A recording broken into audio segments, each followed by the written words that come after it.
Now let's say that I wanted to construct a perpendicular line to the given one, but through a point that actually is on the line segment that is given.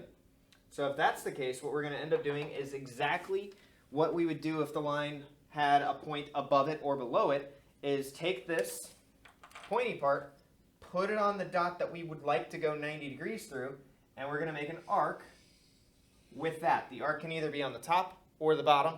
I made it on the top. With that, we have now created two new endpoints that we will be able to use and use that to make our perpendicular bisector.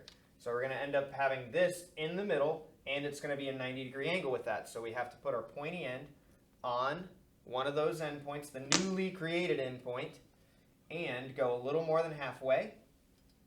Mark with our pencil for our compass. Keeping the width the same, we go to the other side, and we do it there. We have two intersection points with the arcs that we just created. That's a convenient thing that doesn't normally happen. It won't all three converge right there. That was just a coincidence. Now that I have these two intersecting parts right here, I can connect the dots with a straight edge. And when I do that, I should have a line that went through that original point that happens to be perpendicular and 90 degrees.